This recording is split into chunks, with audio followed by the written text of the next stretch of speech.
Hello everyone, today we're going to talk about element number 2 on the periodic table, helium, and I'm going to discuss its various uses and applications throughout history and today. Today, for example, helium is used to inflate blimps, scientific balloons, and party balloons that we present in two different ways. Here is the simple balloon, and here's the extreme version of using balloons to lift you off the ground. We have various other uses for helium, such as using them for inert shields for arc welding and to pressurize fuel tanks after they're used in rockets, for example. Another cool use is that we use them to propel winds that simulate supersonic speeds called supersonic wind tunnels. So terrestrial helium was found in 1895. It was kind of like a tie between all of these gentlemen.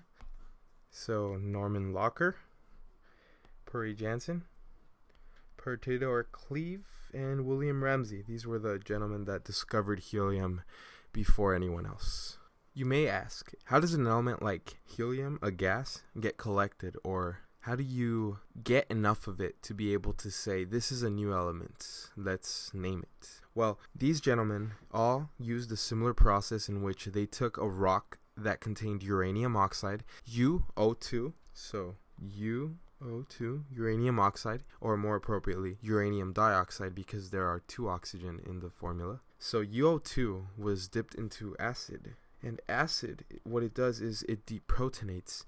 It takes protons, it takes the basic components of elements, and it starts to really create them into new elements. Because if you remove protons, you start to change the elements. And if you take something as unstable as uranium and put it into an acid, it creates various types of unstable particles that are known as alpha, beta, and gamma emissions. And eventually, the uranium dioxide that the scientists collected, known as clevite, eventually condensed into helium, because all that alpha emissions need, which is the emissions of the uranium dioxide, is 2 electrons to pair with, and then they become helium. And then helium is simply 2 protons and 2 neutrons with 2 electrons. Take away the 2 electrons and you merely have the alpha particles that are emitted when the uranium dioxide decomposes. So now that we know the origins of helium, let's continue and see what we continue using it for today. So helium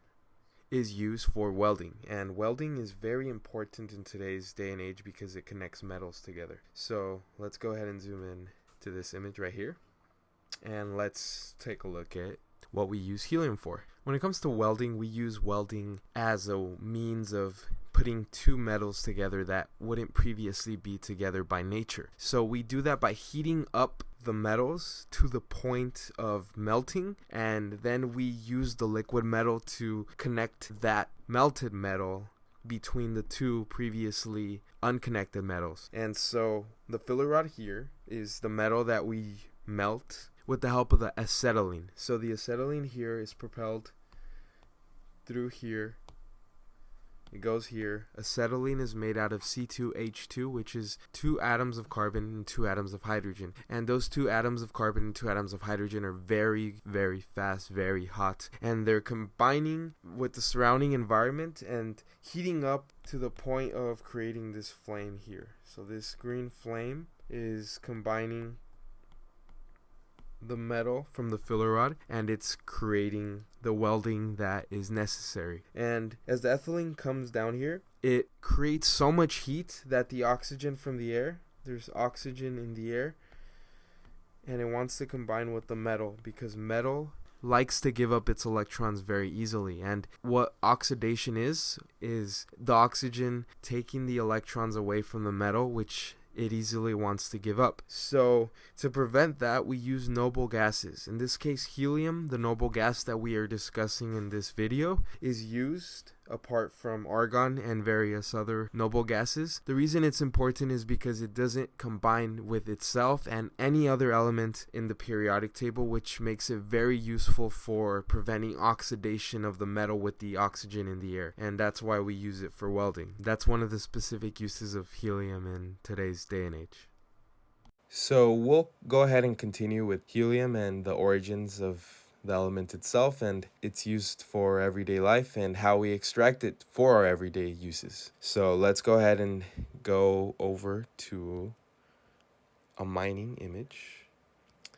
Usually, uranium is mined, well, in the United States specifically. Let's, for the sake of example, use the state of Texas. Let's say this is a Texas mine, and we're presenting an image that demonstrates exactly how the helium is extracted from the rock, which is most likely uranium or some form of radioactive rock that emits alpha particles that then collect electrons from the environment and become a helium atom in completion, collecting together in groups in natural gas rich in helium, and then we collect it, we mine it, and we extract it, and from there we're able to bring it up to the surface and use it for things such as MRI. We use it for, again, welding, and we use it for various other projects involving absolute zero and freezing other elements, for example, because helium is an element that is very hard to cool, and when it cools down, we can use it to cool down any other elements because there's no other element that cools down to the level that it does because of the temperatures that we have to reach just to get it to that temperature. Another usage for helium is that we use it once again for welding. Here's the acetylene tank that we mentioned previously. Here's the two hydrogens and the two carbon elements combined, and here's the super strong carbon bond that if breaks releases a lot of energy. And here we see an image of an empty fuel tank in like a space shuttle, for example. These space shuttle fuel tanks, when they get empty, they need something to replace them with. They need other gases to replace them, because if they just stay empty, they're gonna have a vacuum within their tanks. So people fill them up with helium and they fix that problem. Helium is a noble gas, it doesn't react, and it's a safe way to keep the tanks stored and pressurized throughout the needed process, or for however long they need them to be stored. So let's go back to the origins of helium, and basically let's discuss the nuclear aspects of it before we drift off. Alright, let's get to identifying and locating helium at a chemical level and scale. So here we go. Here's a diagram of the periodic table. If you want to identify where helium is, just remember that it's on the top of all of the noble gases right there. Let's analyze the properties of helium, and let's look at how it is and works at the nuclear level.